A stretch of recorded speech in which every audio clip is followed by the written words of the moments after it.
Good morning प्यारे बच्चों, मैं हूं आपकी एजुकेटर पूर्णिमा और हम करेंगे वर्कशीट नंबर 47। सब्जेक्ट आपका सोशल साइंस है। हिस्ट्री का चैप्टर 3 हम पढ़ रहे हैं, क्लास आपकी 9th है और डेट है 22 अक्टूबर। Nazism and the rise of Hitler. ठीक है, the Nazi world view. According to this there was no equality.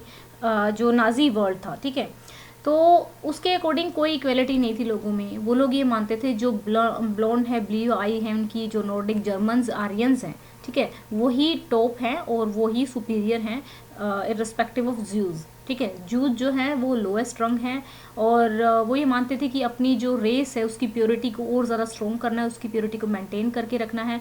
Even जो आर्यंस थे, ठीक है, जो नाजी आर्यंस थे, नॉर्डिक जर्मन्स थे, वो ये कहते थे कि शादी भी नहीं अलाउड करते थे कि भाई जो वुमेन्स हैं उनको ऐसे मैरिज भी नहीं करनी है जूज से, क्योंकि प्योरिटी को मेंटेन करके रखना है। Aryan race was finest and it has certain purity become stronger and dominating world. तो आप देख सकते हैं किस तरीके का यहाँ पे हो रहा था। जूस जो थे उनको फॉरबिडन, मतलब वो उनको छोड़ दिया गया था। इवन उनको जो उनके सिटीजन राइट थे वो भी अच्छे से नहीं दिए गए थे। जो फ्लैग था देश का वो भी वो नहीं, मतलब वो कर सकते थे। तो उनको बहुत ही ज़्यादा बुरे तरीके से टॉर्चर किया गया था यूथ इन नाजी जर्मनी। तो वो मानते थे कि यूथ को ना बहुत स्ट्रोंग और एग्रेसिव होना चाहिए और जो स्कूल के बच्चे होते थे उनके अंदर जानबूझकर एक ऐसी आइडियोलॉजिकल ट्रेनिंग दी जाती थी कि भाई नाजी, एक रेशियल ट्रेनिंग आप कह सकते हैं। उनकी जो स्कूल की बुक थी वो भी रीराइट कर दी गई थी इसी फॉर्म में। तो racial science was introduce, racial science भी इंट्रोड्यूस कर दी गई थी जस्टिफाई करने के लिए नाजी आइडिया को कि भाई हम एक्चुअल में क्या है, हमारी रेस जो है, हमारी जाति जो है वो है एक सुपीरियर है। इवन द स्पोर्ट्स वर्क, ठीक है, स्पोर्ट्स भी इसी तरीके से, इसी स्प्रिट पे वो कर दिए गए थे कि बहुत ज़्यादा एग्रेशन होना चाहिए बच्चों में। जब वो 14 साल के हो जाते थे तो उनको नाजी यूथ ज्वाइन करना पड़ता था, जहाँ पर उनको नेशनल सोशलिज्म के बारे में ट्रेन किया जाता था। फिर उसके बाद जब वो 18 साल के होते थे उनको लेबर सर्विस में ज्वाइन करना होता था, तो और आर्म फोर्सेज में जाना होता था, नाजी ऑर्गेनाइजेशन की किसी एक ऑर्गेनाइजेशन को ज्वाइन करना था। तो आप देख सकते हैं कि बच्चों को पूरा होल्ड, पूरा कंट्रोल हो गया था। The Nazi cult of motherhood.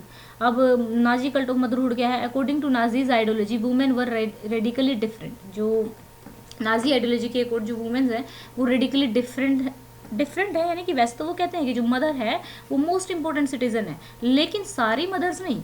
जो जूज, जो लेडीज जूज हैं और जो मदर है वो इंपॉर्टेंट सिटीजन नहीं है। उनको बल्कि क्या किया था, पनिश किया जाता था। उनको कहा जाता था कि आप लोगों को जूज से, मान लो किसी को किसी से प्यार हो जाता है या फिर कुछ एक दूसरे से शादी करते हैं, तो मतलब वो कहते थे कि ये आप मिलावट कर रहे हो, ऐसा नहीं करना है। और जो ऐसा करता था तो उनको बहुत क्रिटिसाइज किया जाता था, ठीक है, कोड ऑफ कंडक्ट को जो उनको तोड़ता था। तो इस तरीके और उनको पनिशमेंट भी मिलती है। इतना ज़्यादा कौन करता है, मैंने देख सकते हो कितना डार्क पीरियड रहा होगा, ठीक है। तो चलिए अब हम देखते हैं question answer. What was the Hitler's Nazis world view? Nazis world view क्या था?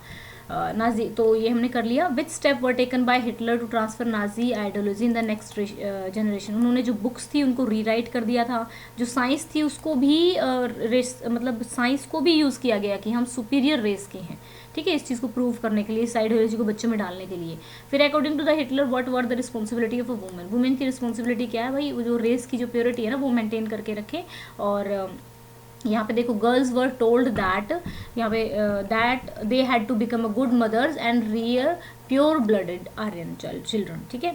Women have a very important place in society. Justify this statement by citing example from your life, ठीक है। आपको बताना है कि वुमेन जो है एक इंपॉर्टेंट होती है इंपॉर्टेंट, आई मीन टू से कि वो जननी होती हैं, तो बहुत इंपॉर्टेंट होती है। चलिए क्वेश्चन करते हैं, ठीक है, टारगेट बाद में रखेंगे, पहले क्वेश्चन कर लेते हैं। What was the Hitler's Nazis worldview? According to the Hitler's Nazis worldview, there was no equality between the people. In this world, the blonde, blue-eyed, Nordic German Aryan were at the top, while the Jews were located at the lowest rung. ठीक है, juice जो थे lowest रंग, यानी कि सिर्फ अपनी ही जाति को अपर मानते थे, सुपीरियर मानते थे। और कोई जाति, अब देखो हम कितने अच्छे उसमें रह रहे हैं ना, मतलब कोई हम लोग नहीं मानते हैं, इतना ज़्यादा ओपनली तो नहीं होता है भेदभाव। Which steps were taken by the Hitler to transfer Nazi ideology in the next generation? क्या क्या किया गया था? Hitler took several measures to transfer Nazi ideology in the next generation. क्या किया था? School textbook were rewritten. School की जो टेक्स्ट बुक थी उनको दोबारा लिखा गया था। A new subject called racial science. एक नया सब्जेक्ट जिसको कहते हैं रेशियल साइंस वो सिलेबस में डाल दिया गया था। Children of the age of 10 had to included in a Jungvolk, ठीक है, जंग वॉल्क में जाना पड़ता था उनको। And all the boys at the 14 had to join Nazi youth, ठीक है, नाजी यूथ को ज्वाइन करना पड़ता था।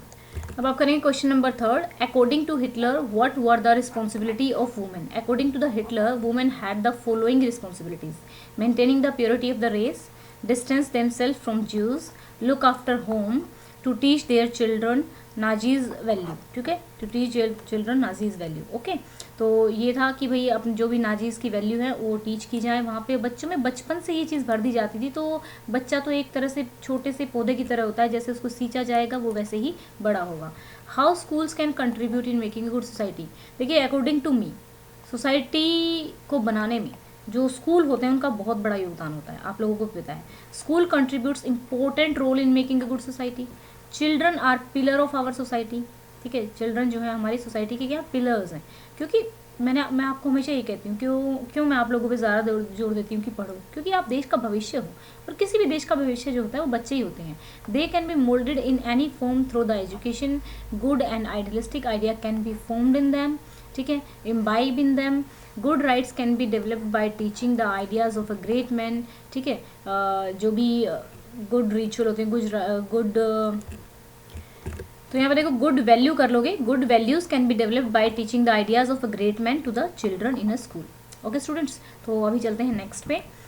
यहाँ पर देखेंगे women have a very important place in society, ठीक है। तो आपको किस तरीके से आप इसको जस्टिफाई करेंगे।